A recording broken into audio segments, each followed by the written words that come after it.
Subdit 3 Tindak Pidana Korupsi atau Tipikor Polda Sumsel melimpahkan 3 berkas perkara untuk keempat tersangka korupsi proyek pengadaan lahan tempat pemakaman umum atau TPU di Batu Raja, Kabupaten Oku pada tahun 2012.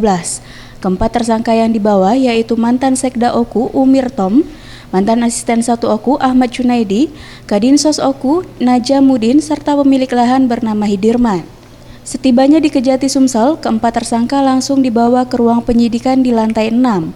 Selain menyerahkan 4 tersangka, Subdit Tipikor Polda Sumsel juga menyerahkan barang bukti uang sebanyak 205 juta dari pemilik lahan serta sejumlah sertifikat lahan. Kasih Penuntutan Kejati Sumsel, Rosmaya, mengatakan, setelah 6 jam dilakukan pemeriksaan, akhirnya keempat tersangka resmi ditahan di Lapas Pak Jo selama 20 hari ke depan untuk menjalani pemeriksaan lanjutan. Tersangka ditahan untuk selama 20 hari. Alasannya? Alasannya karena untuk mempermudah jalannya persidangan, karena rata-rata bertempat tinggal di Oku, tidak melarikan diri, menghilangkan barang bukti dan mengulangi perbuatan, juga tidak ada pengembalian kerugian negara.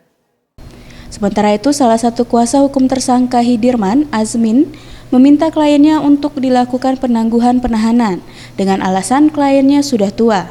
Namun penangguhan ini ditolak dan pihaknya tetap menghormati proses hukum yang berlaku. Penyidiknya lebih tahu lah. Jadi sempat mengajukan penangguhan? Sempat mengajukan penangguhan. Ditolak ya? Ditolak. Ya nggak apa-apa lah, kita akuilah proses, maksudnya kita hormati apa yang penolakan apa kita. Untuk diketahui, keempat tersangka diduga telah memalsukan laporan proyek pengadaan TPU di Batu Raja Timur pada tahun 2012, di mana dalam pembelian lahan TPU, para tersangka membeli dengan harga murah, namun dibuat seolah-olah nilainya sama dengan anggaran yang digunakan, yakni senilai 6,1 miliar rupiah. Faisal Ariantara, Sriwijaya TV.